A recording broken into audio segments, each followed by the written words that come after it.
இனிய நண்பர்களே, பணிவான வணக்கங்கள்.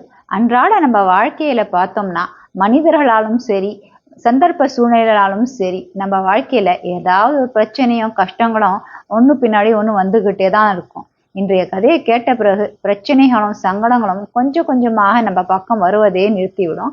வாங்க கதைக்குள்ள போகலாம். பூங்கொடி தன்னுடைய கணவர் ஷியாம் சுந்தரோட ஒரு அழகான சின்ன கிராமத்துல வாழ்ந்து வந்தாங்களாம். அவங்க நடுத்தர குடும்பத்தை சேர்ந்தவங்களாம். ஓரளவுக்கு தான் வேண்டிய வசதி வாய்ப்புகள்லாம் இருந்துதான். ஆனா கணவர் ஷியாமும் ரொம்ப நல்ல குணம் உடையவராம்.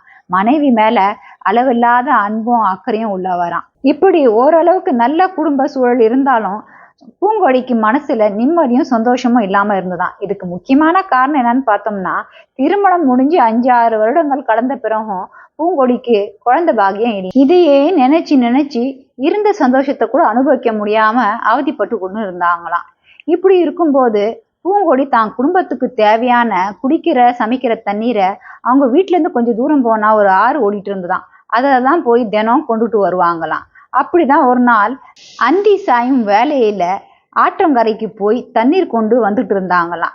வர வழியில எதிர்க்க பார்த்தா வனதேவதை வந்துட்டு இருந்தாங்களாம். வனதேவதைய பார்த்த உடனே பூங்கொடி பயந்து போனாங்களாம். அவங்க யாருன்னு இவங்களுக்கு புரியலையாம். வனதேவதைய பார்த்து பூங்கொடி கேட்டாங்களாம், நீங்க யாரு அப்படின்னு. அதை கேட்ட வனதேவதை சொன்னாங்களாம், என்னை பார்த்து பயப்படாதம்மா, நான் தான் வனதேவதை அப்படின்னு சொன்னாங்களாம். அதை கேட்ட உடனே பூங்குடிக்கு ரொம்ப சந்தோஷமா இருந்ததாம். பூங்குடி வனதேவதைய பார்த்து சொன்னாங்களாம், எங்க அம்மா கூட சொல்லியிருக்காங்க, இங்க வனதேவதை சாயந்தர நேரத்துல நடமாடிட்டு இருப்பாங்க.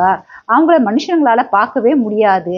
யாருன்னா அவங்க கண்ணில் பட்டுட்டாங்கன்னா கண்டிப்பா அவங்களுடைய அதிர்ஷ்ட நேரம் தான் சொல்லணும். ஏன்னா வனதேவதைக்கும் கடவுள்கிட்ட இருக்கிற மாதிரி சக்திகள் இருக்கு. வனதேவதை நினைச்சதுன்னா நமக்கு வரம் கொடுக்கும், நம்மளுடைய வாழ்க்கையில இருக்கிற துயரங்கள் கஷ்டங்கள்லாம் தீர்ந்து விடும் அப்படின்னு சொல்லுவாங்க. இது உண்மைதானா அப்படின்னு பூங்கொடி வனதேவதையை பார்த்து கேட்டாங்களாம். அதை கேட்ட வனதேவதை உண்மைதான் அப்படின்னு சொன்னாங்களாம்.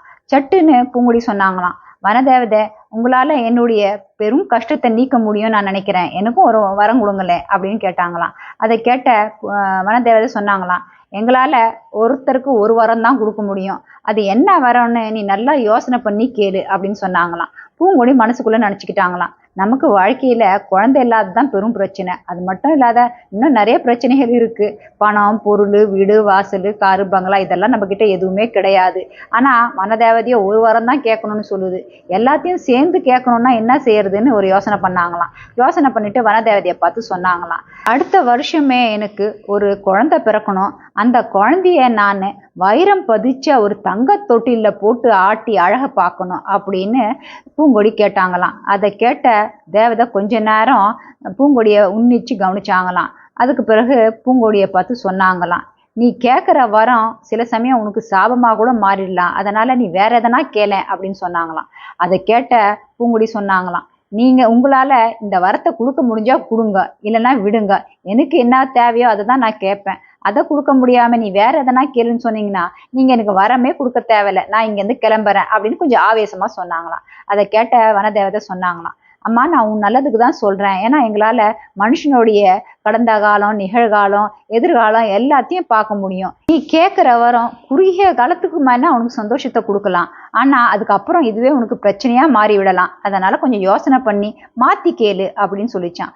மறுபடியும் பூங்கொடி, இந்த வரத்தை கொடுக்கறதா இருந்தா கொடுங்க, இல்லைன்னா எனக்கு வேற வரம் வேண்டாம் அப்படின்னு அடாவடியா சொன்னாங்களாம். அதை கேட்ட வனதேவதை சொன்னாங்களாம், சரி நீ எப்படி நினைக்கிறியோ அதே பிரகாரம் நடக்கட்டும், நீ கேட்டது உனக்கு கிடைக்கும்னு சொல்லிட்டு அங்கிருந்து மறைஞ்சிடுச்சான். பூங்குடிக்கு ரொம்ப சந்தோஷமா ஆயிடுச்சான். இதை போய் நேரா தன் கணவர் கிட்ட சொன்னாங்களாம். கணவர் அதை நம்பலையா. கணவர் சொன்னாராம், பகல் கனவு கிணவு எதனா பாக்குறியா அப்படின்னு கிண்டலா பேசினாராம். இப்போ பூங்குடி சொன்னாங்களாம், போக போக நடக்க போகுது, அப்போ உங்களுக்கு தெரியும்னு தன் வேலையை பார்க்க ஆரம்பிச்சாங்களாம். சில நாட்கள் கழிச்ச பிறகு ஷியாம் சுந்தர் ஒரு வியாபாரத்தை தொடங்கினாராம். அந்த வியாபாரமும் ரொம்ப நல்லா சூடு பிடிச்சி ஓட ஆரம்பிச்சுதான். பல லட்சம் லாபம் அந்த வியாபாரத்துல வர ஆரம்பிச்சுதான். கூடிய சீக்கிரமே ஒரு வருஷத்திலேயே ஷியாம் சுந்தர் பெரிய கோட்டீஸ்வரனா மாறிட்டாராம். மறு வருஷமே பூங்கொடிக்கும் நல்ல அழகான ஒரு ஆண் குழந்தை பிறந்ததான். பூங்கொடியோட சந்தோஷத்துக்கு எல்லையே இல்லாம போச்சான். ஆனா இந்த சந்தோஷம் கூடிய சீக்கிரம் மாறிவிட்டதாம். ஏன்னா 2 வருஷம் கடந்த பிறகும் அந்த குழந்தையால நடக்கவே முடியலையாம். சராசரியான குழந்தை ஒரு 8 மாசம் 10 மாசத்துல நடக்க ஆரம்பிக்கும். ஆனா 2 வருஷம் கடந்த பிறகும் அந்த குழந்தையால நடக்கவே முடியலையாம், எழுந்திரிச்சு நிக்க முடியலையாம். இதுவே பூங்கொடிக்கு பெரும் சங்கடமாவும் கஷ்டமாவும் போயிடுச்சாம். பூங்கொடியும் எத்தனையோ டாக்டர் கிட்ட காமிச்சாங்களாம். ஆனா எந்த டாக்டராலையும் குழந்தைய சரிப்படுத்த முடியலையாம். மறுபக்கம் பூங்கொடியோட கணவரும் பணம் வந்த பிறகு தலைகீழாக மாறிவிட்டாராம். குடிப்பழக்கம், புகைப்பழக்கம், நண்பர்களுடன் ஊர் சுத்துவது, வெளிநாட்டுகளுக்கெல்லாம் பயணம் போவது, இப்படின்னு குடும்பம் மேல இருந்த அக்கறையும் அரவணைப்பும் சுத்தமா இல்லாத போச்சாம்.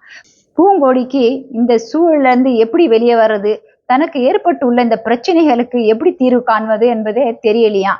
நாளுக்கு நாள் மன உளைச்சலும் மனசங்கடமும் அதிகரித்து கொண்டே போய் கொண்டிருந்ததாம். ஒரு கட்டத்துல பூங்கொடிக்கு பைத்தியமே பிடிச்சிடும் போல இருந்ததாம். ஏன்னா பூங்கொடியால பழைய பிரகாரமான கணவனையும் பார்க்க முடியலையாம், அந்த சந்தோஷத்தையும் அனுபவிக்க முடியலையாம். குழந்தைய பார்த்து பார்த்து ரொம்ப வேதனையாவும் சங்கடமாவும் இருந்ததாம். இப்படியே காலம் முழுவதும் நம்ம வாழணும்னா இது என்னால முடியாத ஒரு காரியம். குழந்தைய இந்த நிலைமையிலையும் கணவரை இந்த மாதிரி என்னால ஒரு நாளும் பார்க்க முடியாது, என்னால வாழவே முடியாது அப்படின்னு நினைச்சாங்களாம். மறுகணம் மனசுல ஒரு எண்ணம் வந்துதான், மறுபடியும் நம்ம ஆற்றங்கரை ஓரத்திலே போய் பார்ப்போம். அந்த தேவதை கண்ணுல பட்டா இதுக்கு ஒரு தீர்வு கேட்கலாம் இல்லையா, இதுல இருந்து எப்படி மீண்டு வர்றதுன்னு. அதனாலதான் அன்னைக்கே அந்த தேவதை சொல்லிச்சு போல இருக்கு, நீ கேட்க வரம் உனக்கு சரியில்லை, அது உனக்கு பிரச்சனையா மாறும்னு. ஆனா நான் தான் கேட்கல. மறுபடியும் தேவதையை சந்திச்சு இதுக்கு எதனா ஒரு தீர்வு இருக்கலான்னு பார்க்கலாம் அப்படின்னு நினைச்சு குழந்தைய தூக்கிட்டு பூங்கொடி நேரா அந்த ஆற்றங்கரை வரைக்கும் தூரத்துக்கு போனாங்களாம். அந்தி சாய நேரத்துல மரத்துக்கீழே போய் உக்காந்துக்கிட்டாங்களாம்.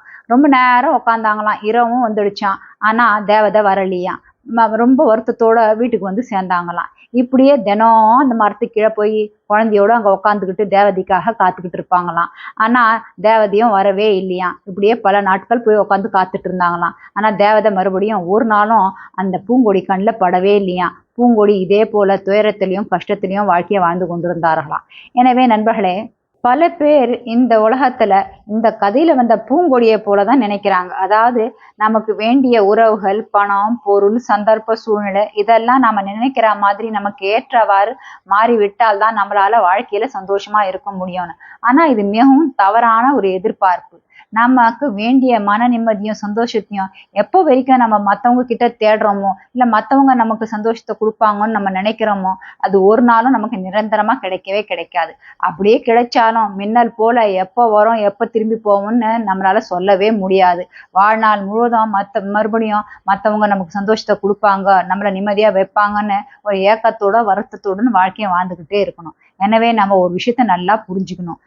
நாமளே சந்தோஷமா வைத்துக் கொள்கிற கலையை கத்துக்கணும். அதாவது அன்றாட நம்ம காரியங்களையும் நம்ம வேலைகளையும் நன்றாக முடித்த பிறகு நமக்கு என்னெல்லாம் பிடிக்குமோ, என்ன விஷயத்தெல்லாம் நமக்கு செய்தா நம்ம மனசுக்கு நிம்மதி கொடுக்குமோ, நம்ம உடலுக்கு ஆரோக்கியத்தை கொடுக்குமோ, அந்த மாதிரி விஷயங்களை நம்ம செய்யலாம். அதாவது சங்கீதம் இருக்கலாம், இல்ல ஓவியம் வரையறதா இருக்கலாம், புத்தகங்களை படிக்கலாம், செடி கொடி மரம் தோட்டம் துறவுன்னு இயற்கையோட இயற்கையா போய் உக்காந்து நேரத்தை கழிக்கலாம், நல்ல புத்தகங்களை எடுத்து வாசிக்கலாம், இல்ல சோசியல் மீடியால நல்ல விஷயங்களை கேட்டு தெரிந்து கொள்ளலாம். இந்த மாதிரி பல சிறந்த வழிகள் இருக்கு. இதுல மிகவும் சிறந்த வழி என்ன கேட்டா எதுன்னு சொன்னா தியானம் தான் நான் சொல்லுவேன். ஏன்னா தியானத்துல நம்ம பழகிட்டோம்னா நம்ம இறைவனை நம்ம தோழமையா ஆக்கிடலாம். இந்த இறைவன் எப்போ நமக்கு தோழனா மாறிடுறாரோ நமக்கு எப்பவுமே பேரின்பம் தான் கிடைக்கும். அந்த பேரின்பத்தை அனுபவிக்க ஆரம்பிச்சோம்னா மற்ற எந்த இன்பத்தையும் எந்த சந்தோஷத்தையும் யாருக்கிட்டையும் நம்ம கேட்க மாட்டோம், எதிர்பார்க்கவே மாட்டோம். இது போல மற்றவங்க கிட்ட எந்த விஷயத்துக்கும் நாம முடிந்த அளவுக்கு எதிர்பார்க்காமலே வாழ்க்கையை வாழ்ந்து கொண்டு இருந்தோம்னா எப்படிப்பட்ட ஒரு சூழ்நிலை சந்தர்ப்பம் நம்ம வாழ்க்கையில வந்தாலும் சரி அதை தைரியமாக நம்மளால எதிர்கொள்ள முடியும், அதுல இருந்து வெளியே வரவும் முடியும். இந்த மாதிரியான ஒரு மனநிலைமையும் இந்த மாதிரியான ஒரு கலையை நம்ம கத்துக்கிட்டோம்னா நம்ம மன நிம்மதியும் சந்தோஷமும் எப்பவுமே நம்ம கூடவே தங்கி இருக்கும். மீண்டும் இது போன்ற ஒரு நல்ல கதையுடன் உங்களை சந்திக்கிறேன். அது வரைக்கும் மகிழ்ச்சியாக இருங்க. கூட இருக்கிறவங்கள சந்தோஷமாக வைத்துக் கொள்ளுங்கள். பிடித்திருந்தால் லைக், ஷேர் அண்ட் சப்ஸ்கிரைப் பண்ணுங்க. உங்களுடைய கருத்துக்களையும் மறக்காம சொல்லுங்க. வாழ்க வளமுடன். நன்றி. ஓம் சாந்தி.